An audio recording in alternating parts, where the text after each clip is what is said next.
안녕하세요. 오늘도 서연살롱을 찾아주셔서 감사합니다. 저는 용인에 사는 50대 후반의 여성이에요. 어릴 적 저는 과일 가게를 하시는 부모님과 셋이서 단란한 분위기 속에서 자랐어요. 20여 평의 붉은 벽돌 빌라 전세에서 조금은 빠듯한 생활이었던 것 같아요. 부모님은 제가 그런 걸 느끼지 못할 만큼 낙천적이셨어요. 경제적으로 풍족하지는 않지만 단란하고 즐거웠던 저희 집은 엄마 아빠가 어느 날 갑자기 교통사고로 돌아가시면서 깨져버렸답니다. 동네 시장 상인회에서 단풍놀이를 갔는데 오는 길에 고속버스가 빗길에 미끄러지면서 난 사고였다고 해요. 저희 집뿐만 아니라 동네 전체에서 가족을 잃은 사람들, 다친 사람들이 많이 나와서 한동안 통곡 소리가 끊이질 않았어요. 졸지에 혼자가 된 저는 엄마의 여동생인 이모와 살게 됐어요. 중학교 1학년이던 제가 혼자 상복을 입고 조문객을 맞는 걸 본 이모는 눈시울을 붉히면서 은영아, 이제부터 이모하고 살자. 이모부도 좋다고 하셨어. 어린 게 혼자서 이게 무슨 고생이야. 아우 세상에. 언니랑 형부는 어쩌다가 이런 이쁜 딸을 놓고 먼저 가버린 거야.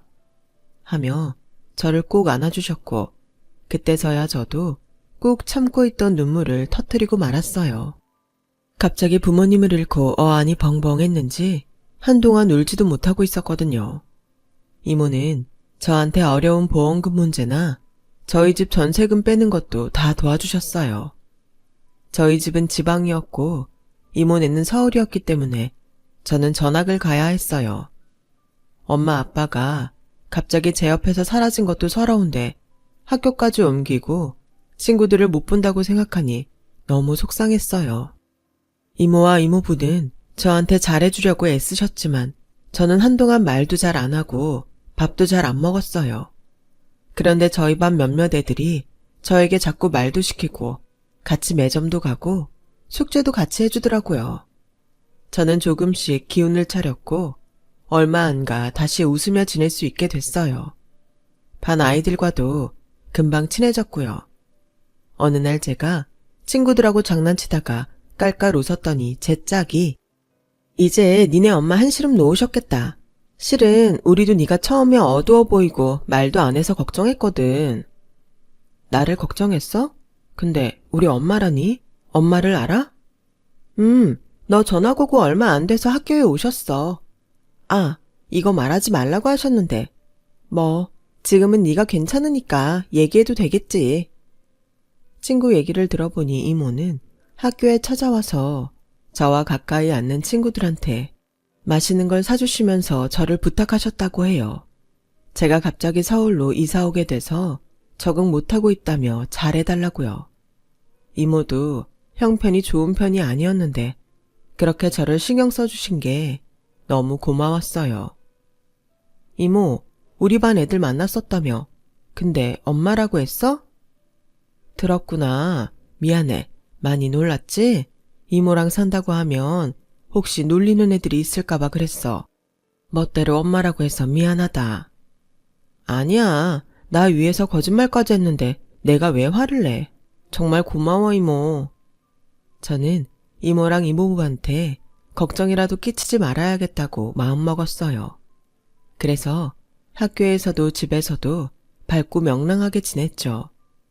이모부는 자동차 영업을 하셨고 이모는 간호조무사로 일하셨어요. 두 분 사이에는 자식이 없었어요. 저는 어느 날 새벽 잠결에 화장실을 가다가 이모 부부가 하는 얘기를 들었어요. 은영이 우리가 자식처럼 키우자. 우리도 애 없어서 그동안 쓸쓸했잖아. 당신 정말이야? 나 그 얘기 너무 하고 싶었는데 당신이 어떤 마음일지 몰라서 망설였거든. 은영이 데려올 때도 당신이 얼른 그러자고 해줘서 얼마나 감동했는데. 무슨 소리야. 당신 언니가 남긴 소중한 핏줄이잖아. 당신한테 소중하면 나한테도 그래. 라는데 너무 고맙고 마음이 놓여서 방에 가서 이불을 쓰고 펑펑 울었어요. 그동안 저도 모르게 긴장하고 있었고 혹시 나를 거추장스러워하면 어쩌나 그런 마음이 조금은 있었거든요. 저는 그런 이모 부부의 사랑에 보답하는 사람이 되자고 마음먹었죠. 학교에서 친구들과도 더 잘 지내고 공부도 나름 열심히 했어요. 따뜻하고 마음 좋은 이모부와 다정한 이모와의 생활은 매일매일이 행복했어요. 저는 부모님을 잃은 아픔을 조금씩 치유할 수 있었고요. 두 분이 늙으시면 제가 꼭 모시고 살 거라고 다짐을 할 만큼요. 하지만 제가 고1이 됐을 때 비극은 또다시 예고도 하지 않고 저희 집에 들이닥쳤어요. 자동차 매매 때문에 출장을 갔던 이모부가 갑자기 쓰러지셔서 심근경색으로 돌아가셨어요. 저와 이모는 너무 충격을 받아서 장례식 내내 통곡만 했어요. 장례식이 끝난 후에 이모는 저에게 은영아, 이제 우리 둘밖에 없다. 너 건강해야 돼. 알았지? 너까지 없으면 나 살아갈 희망이 없어. 나 건강해 이모. 걱정하지 마. 이모도 건강 잘 챙겨. 이모야말로 나 두고 빨리 가면 안 돼. 내가 이모 꼭 호강시켜 줄게. 저는 혼자 고생하시는 이모를 위해 얼른 돈을 벌어야겠다고 생각했고 고등학교를 졸업하자마자 유명한 한정식 레스토랑에 취직했어요. 이모는 제가 대학에 가길 바랐지만 저희 형편을 생각하면 그럴 수 없었어요. 제가 공부를 엄청 잘했다면 모를까, 그것도 아니었거든요. 그래서 빨리 돈을 벌 수 있는 길을 택하기로 했죠. 다행히 저를 좋게 봐주신 담임선생님 소개로 일자리를 얻게 됐어요.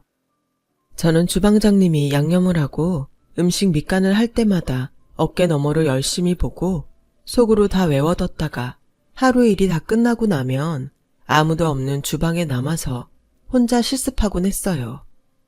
평균 4시간 못 자면서도 그렇게 끈기 있게 했더니 밑반찬 담당이 됐고 가정식과 궁중요리 자격증 시험을 다 한 번에 붙게 되더라고요. 그렇게 5년여의 노력 끝에 저는 드디어 제 식당을 낼 수 있는 미천을 마련하게 되었어요. 레스토랑을 나와서 조그마한 가게를 얻었죠. 회사가 많은 동네였기 때문에 저는 집밥을 먹는 느낌을 주려고 했어요. 찌개나 국 위주의 메뉴를 짜고 반찬을 다른 식당들과 차별했죠. 그동안 한정식 레스토랑에서 배웠던 걸 더 대중적인 재료로 바꿔서 응용했어요. 진미채 볶음 하나를 해도 다른 식당들과 양념을 조금 색다르게 했고요. 식사가 다 끝나면 작은 종이컵에 여름에는 오미자 음료, 겨울에는 수정과를 줬더니 그게 직장인들 취향에 완전 딱 맞아 떨어졌어요. 식당은 문을 열고 6개월이 채 안 돼서 점심시간, 저녁시간이면 사람들로 북적거렸어요. 점심시간이 1시간밖에 되지 않는 직장인들은 기다리는 게 길어지니까 미리 전화를 해서 자리를 예약하기까지 하더라고요. 저희 집은 어딘가 고급스러우면서도 깔끔하고 적절한 가격이라고 소문이 났어요. 그렇게 하기를 1년 반. 저는 27이라는 나이에 가게를 확장하고 직원 수도 늘린 어엿한 맛집의 젊은 사장이 되었답니다. 재오픈을 하던 날 이모가 아주 큰 행운목을 선물해 주셨어요.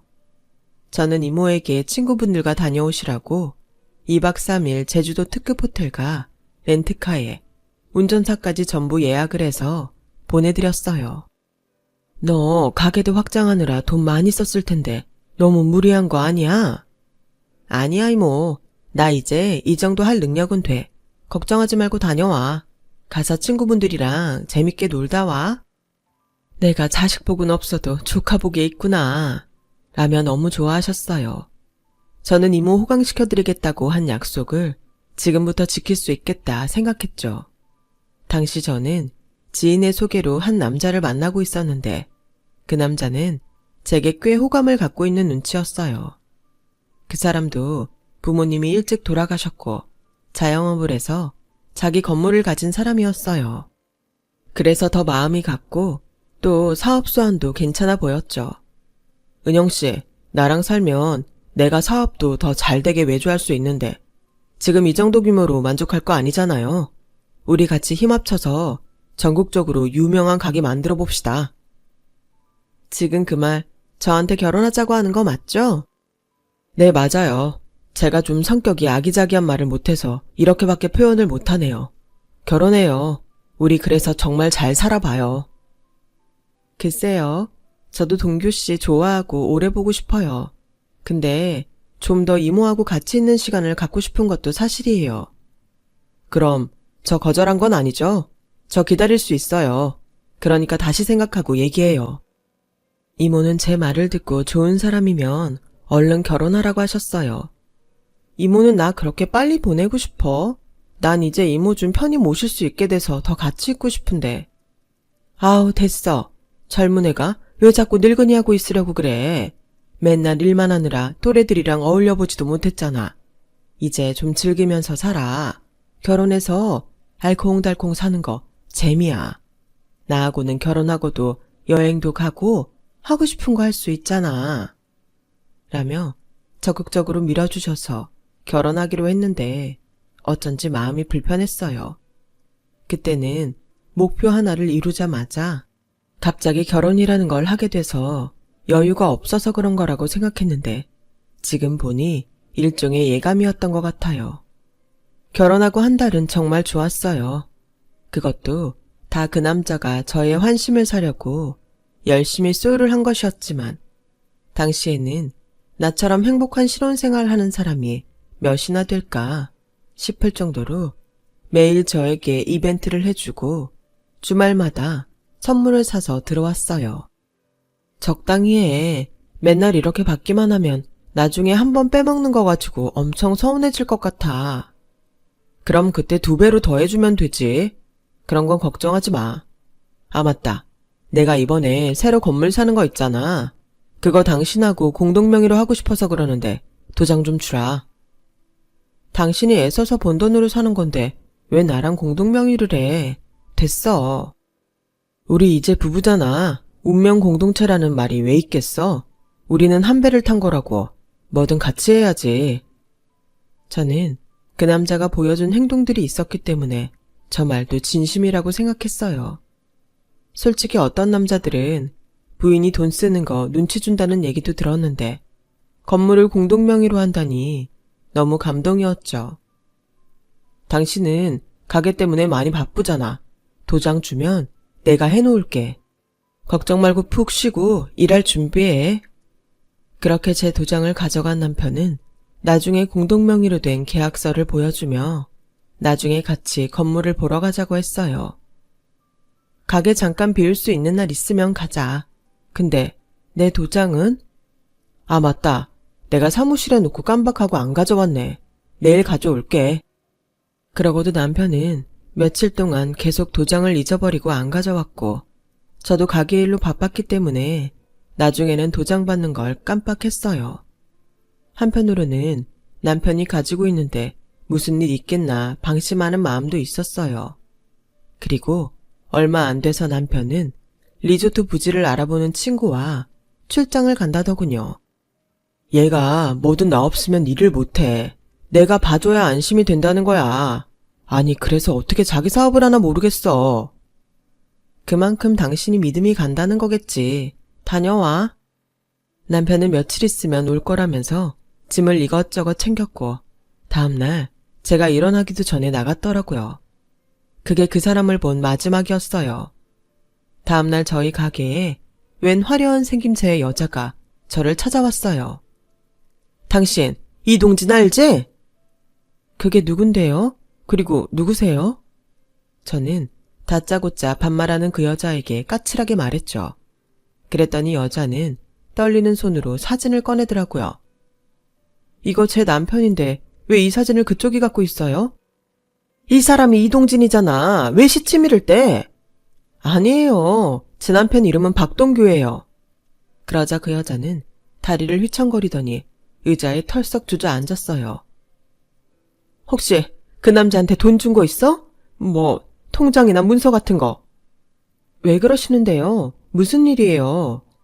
저는 부들부들 떨며 어쩔 줄 모르는 여자를 보자 불안함에 확 휩싸였어요. 그놈 사기꾼이야. 나랑 결혼해서 통장이고 뭐고 다 공동명의로 만든 다음에 홀랑 다 빼먹고 갔다고. 그제야 저는 도장을 준 게 생각났고 부랴부랴 가서 건물 문서를 찾았어요. 그리고 그 건물을 찾아갔는데 주인이 따로 있더라고요. 문서는 가짜였어요. 며칠 후에는 가게에 또 모르는 사람이 찾아오더니 자기가 제 가게를 샀다는 거였어요. 남자는 제 도장을 가져가서 가게를 공동명의로 바꾼 다음에 팔아버렸더군요. 한순간에 폭풍우가 몰아쳐 다 쓸어가 버린 것처럼 저는 제가 쌓아 올린 것들을 몽땅 잃었어요. 이모는 반쯤 넋이 나간 저를 보며 어쩔 줄 몰라 하셨어요. 미안하다 은영아. 내가 결혼을 재촉하는 게 아니었는데 나 때문에 이게 뭐니? 어쩌면 좋니? 하지만 당시에는 아무 소리도 들리지 않았어요. 너무 기가 막혔고 온 몸에 기운이 다 빠져나간 기분이었어요. 부모님을 잃고 이모부도 잃었지만 제게는 음식을 만드는 재주가 있었고 그래서 이제야 이모와 함께 행복해질 거라고 그렇게 굳게 믿었는데 하늘이 저를 버린 게 분명하다는 생각만 들더라고요. 이모는 그런 제가 뭔가 심상치 않게 느껴졌는지 한시도 제 옆에서 떨어지지 않으셨고 잘 때도 제 옆에서 주무셨어요. 몇 달을 그렇게 보낸 어느 날 저는 자다가 이모의 기침 소리에 깼어요. 이모는 무릎도 퉁퉁 붓고 열도 심하게 나고 있더라고요. 알고 보니 낮에 청소 도우미를 하러 갔다가 그 집 화장실에서 미끄러진 거였어요. 응급실에 입원한 이모를 보고 있자니 눈물이 저절로 났어요. 엄마 아빠 잃은 저에게 유일하게 손 내밀어줬던 이모인데 제가 지키지 못해서 이렇게 됐구나 싶어 가슴이 미어지더라고요. 저는 다시 정신을 차리고 갖고 있는 통장을 다 꺼내서 봤더니 변두리에 작은 가게 하나는 낼 돈이 되더라고요. 저는 통장을 들고 나가 여기저기 발품을 해서 겨우 작은 가게를 얻었어요. 이모 집도 팔고 제 가게와 가까운 데에 전세를 얻었고요. 이모 집 사준다고 했는데 오히려 평생 모은 돈으로 산 집 팔게 했네. 내가 다시 일어나서 꼭 다 갚아줄게. 넌 그런 말 좀 하지 마. 가족끼리 뭘 자꾸 갚는다고 해. 우리 그냥 먹고 살 만큼만 벌면 돼. 지난 일 생각하면 너무 억울하고 분하지만 이제 앞으로만 생각하자. 라며 저를 격려해 주셨어요. 가게를 겨우 열긴 했지만 장사는 생각만큼 잘 되지 않았어요. 근처에 초등학교와 중학교가 있었지만 사람이 많이 오지 않더라고요. 몇 달을 허송세월하듯이 자리에 앉아있는 날이 많았어요. 그런데 언젠가부터 초등학생 남자애가 점심에 와서 볶음밥을 시켜 먹더라고요. 처음에는 그런가 보다 했는데 주말을 제외하고 주 5일은 꼬박 와서 볶음밥을 먹는 거였어요. 나중에 너무 궁금해서 물어보니 할머니와 둘이 있다고 하더라고요. 할머니가 다쳐서 병원에 입원해 있어서 밥을 못 하시는데 주말에는 병원에 계속 할머니와 있다는 거였어요. 할머니는 얼마나 더 입원하셔야 되는데? 2주 더 있어야 된대요. 그럼 이제 우리 가게에 그냥 와. 그리고 주말에 병원 가기 전에 꼭 오고. 꼭이다. 저는 아이에게 매일 집밥을 주듯이 더 정성을 기울여 밥을 차려줬어요. 아침에는 빵을 먹고 저녁은 라면을 먹거나 굶고 잔다더라고요. 저는 그 말에 아이 밥을 더 정성스럽게 챙겨줬고 저녁에도 먹으라고 도시락을 싸줬어요. 주말에는 할머니와 먹으라고 특별식도 만들고 식혜도 해줬죠. 아줌마 정말 고맙습니다. 제가 이거 엄마한테 꼭 말할게요. 엄마가 있었어? 근데 왜 안 오셔? 엄마 지금 미국에서 공부해요. 좀 있으면 오세요. 그러더니 정말 그의 할머니가 태어나고 난 며칠 후에 아이가 엄마와 할머니를 데리고 저희 가게에 왔더라고요. 우리 상현이 너무 잘 돌봐주셔서 감사합니다. 저녁도 해주시고 저 먹을 것까지 신경 써주고 이 은혜를 어떻게 갚나요? 은혜는요, 건강해지셔서 다행이에요. 제가 상현이 엄마예요. 남편하고 이혼하고 아이 집에 맡겨놓고 공부한다고 독하게 굴다가 이런 일이 생겼네요. 정말 감사합니다. 하며 죄 지은 사람처럼 고개를 숙이고 눈물을 글썽이는 아이 엄마에게 공부할 수 있으면 해야죠. 상현이 똑똑해서 다 이해할 거예요. 라고 앞으로도 잘 지내시라고 격려해줬죠. 그리고 몇 달쯤 지났는데 상현이 엄마가 불쑥 찾아왔어요. 저희 선배가 백화점 임원인데 거기서 식품 매장에 들어올 고급 반찬 가게를 찾는데요. 제가 은영씨 추천했어요. 보니까 그냥 이런 변두리 동네에서 팔 솜씨가 아니에요. 제가 정말 이렇게라도 보답하고 싶어서 그러니까 꼭 가보세요. 저는 그렇게 고급 백화점 식품 매장 한 구석에서 반찬을 팔게 됐어요. 그리고 제가 만든 밑반찬들이 완전히 히트를 쳐서 그 동네 아파트 아줌마들 인기 상품이 됐어요. 매대도 구석에서 중앙 쪽으로 옮기고 반찬도 밑반찬 위주에서 고기, 생선, 탕, 국으로 점점 범위를 넓혔어요. 특히 저희 소불고기가 폭발적으로 인기를 끌어서 백화점에서도 매상이 많이 올랐다며 엄청 좋아했죠. 저는 음식 질이 떨어지지 않도록 심혈을 기울여 언제나 더 좋은 품질의 반찬을 내보였고 그런 제 마음이 통했는지 단골도 많아지고 다른 지역에서도 반찬을 사러 왔어요. 그리고 5년 만에 백화점 반찬 매대와 함께 그 지역에 식당을 냈고 얼마 안 돼서 동네 맛집으로 자리를 잡았어요.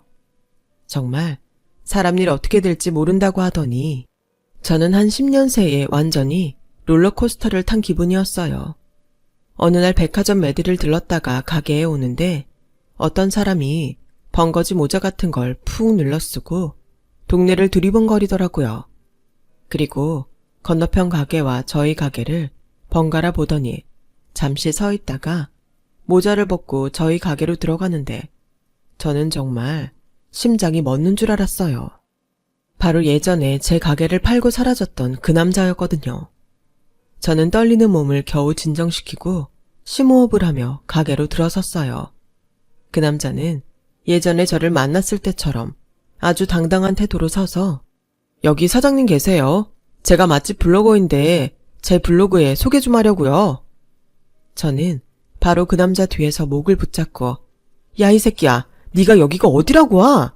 주방장님, 매니저 이놈 잡아요. 얼른! 제 말에 기운 좋은 주방장과 매니저가 달려와 양쪽에서 남자를 붙잡았고 놀란 남자는 노으라고 소리를 지르다가 저를 보고는 완전 벙찐 표정을 짓더라고요. 아니 어떻게 여기에? 어떻게? 여기가 내 가게다.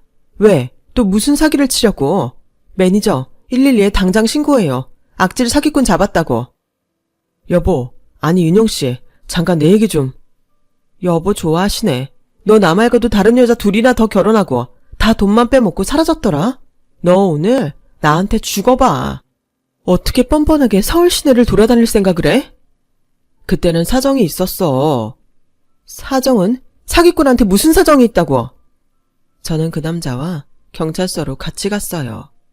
남자는 아예 제 앞에 무릎을 꿇고서 싹싹 빌면서 제발 처벌하지 말아달라고 했지만 저는 집행유예라도 꼭 나오게 해달라고 하고 변호사를 선임했죠. 남자는 여러 건의 사기를 치고 그 돈을 다 들고 캐나다로 갔다고 해요. 거기서 흥청망청 하느라 그 많은 돈을 탕진하고는 한국에 돌아와 블로거를 하면서 맛집들을 상대로 돈을 뜯어내고 있었어요. 저 말고도 여러 건의 고소가 들어와 있었는데 요리조리 잘 빠져나가서 그동안 처벌을 받지 않았다더군요. 그 남자는 결국 징역 1년 6개월을 선고받았고 제 앞에서 눈물을 뚝뚝 흘리며 선처를 받았지만 저는 들어주지 않았어요. 이모도 그 남자 판결이 나오던 날에 일부러 법원에 가서 형을 선고받는 걸 보고 성에 차지는 않아도 벌을 받으니 마음이 나아졌다고 하시더라고요. 그랬던 게 벌써 20여 년 전 일이네요. 저는 결혼에 두려움이 생겨 한동안 이모와 지내다가 50이 돼서 차별한 남자를 만나 조촐한 식을 올리고 함께 살게 되었답니다.